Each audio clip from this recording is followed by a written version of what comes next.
and we are honored. We could not think of a better keynote for this rally than Star Parker. So let's give a warm welcome now to Star Parker.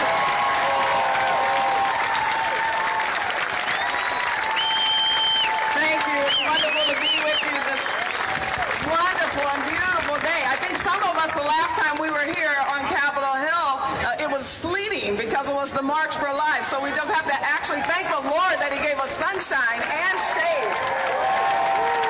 I'm so glad that they said that we were going to talk about women and the left, because I'm one that many of you know believe the lie of the left.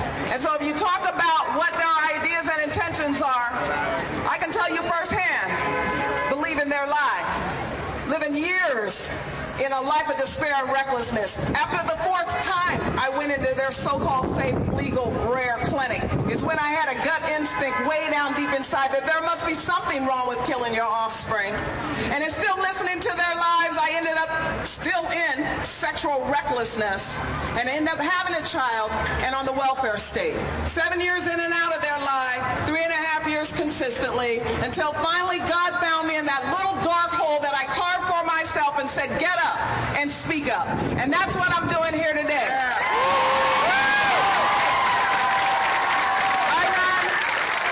I run CURE, the Center for Urban Renewal and Education. We're a policy think tank here in Washington, D.C., where we promote market-based solutions to fight poverty. urbancure.org. And now I understand from what has been going on here, and actually for quite some while, as was mentioned to you earlier, about the disguise behind Obamacare and then the promotion of it to the point where they passed it, that they have decided to declare war on the church. The church has been called out to defend its position as a moral authority in this great country.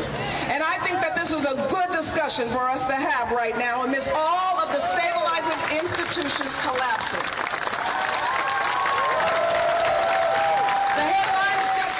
Reported that 1 in 4 American women have never married. Yet over 1 million potential American births a year end in abortion. While 1 in 4 American women never married, 4 in 10 American births are outside of marriage. In fact, the top 3 social crises confronting America today are rooted in unmarried sexual activity, AIDS, abortion, and government dependency. The collapse of sexual discipline has great costs.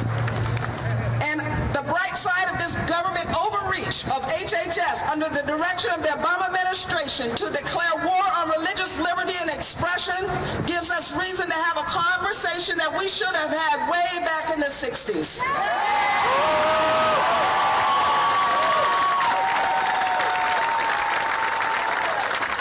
Mountains of data point to the connection between traditional marriage and religion to civil order and economic prosperity.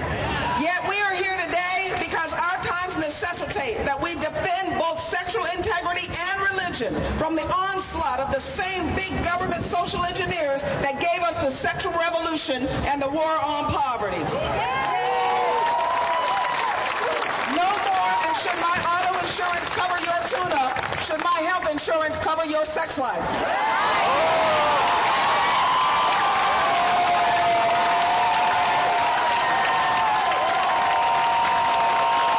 Not your Viagra, not your condoms, not your birth control devices, not your abortions. I see nowhere in the Declaration of Independence that politicians have a right to force me to pay for what a department secretary considers health insurance. I see nowhere in the Constitution that politicians have a right to force religious institutions or religious individuals to subsidize activities, behaviors, or lifestyle choices that they consider abhorrent and violations to the tenets of their faith. This battle against Obamacare is one that must be fought by all who believe that there are boundaries set in our Constitution which politicians cannot cross. Boundaries set by our nation's founders so that our nation will be free. Boundaries that they themselves were forced to debate for 80-plus years regarding slavery because freedom and the ideals of personal liberty conflicted with the law of the land. We are no longer a free country when politicians get to force religious institutions and individuals to buy a product that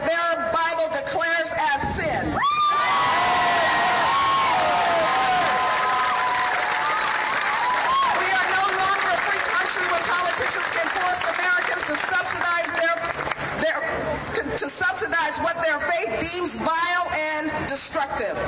We are no longer a nation of freedom and personal responsibility when politicians get to pit family against family and friend against friend, neighbor against neighbor, and employee against employer, and the young against the old, to further a social experiment that throughout history has proven to reduce mankind to savages.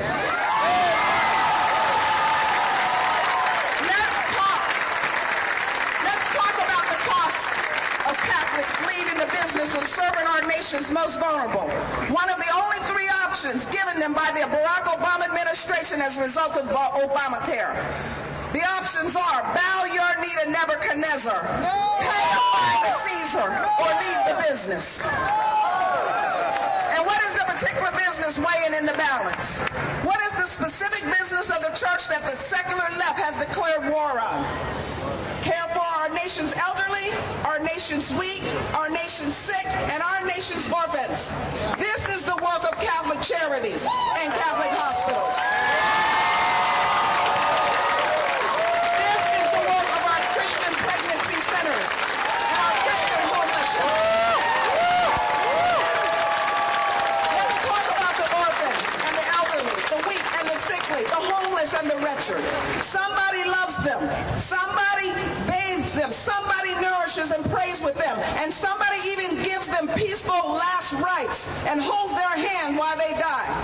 Who are these somebodies? And why has the Barack Obama administration declared war on them?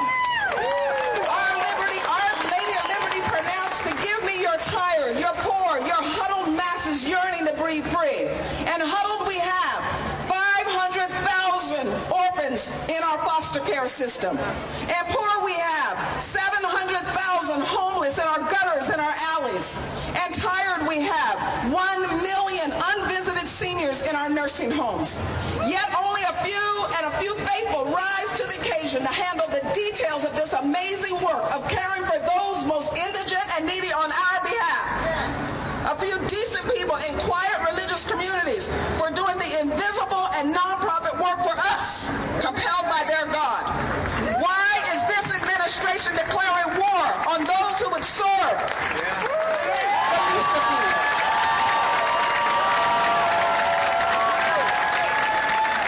Why is this administration so hostile to compel those who by their faith would sacrifice all personal and earthly rewards to wash the body of an aged widow or to clean the teeth of a homeless man? Why is Barack Obama and Kathleen Sebelius so hostile to those compelled by their faith to forego all materialism, to visit the sick, the elderly, the weak, and the orphan? The three choices that Barack Obama and his administration have set before those of religious faith with this healthcare mandate: bow your knee, pay a fine, or leave the business. I just explained to you what their business is that might have to be on the table if this mandate is not overturned. If we lose this war, which in closing only leaves Americans two choices in November: good or evil, life or death. Deuteronomy 30 said, I call heaven and earth to record this day against you, that I have set before you life and death,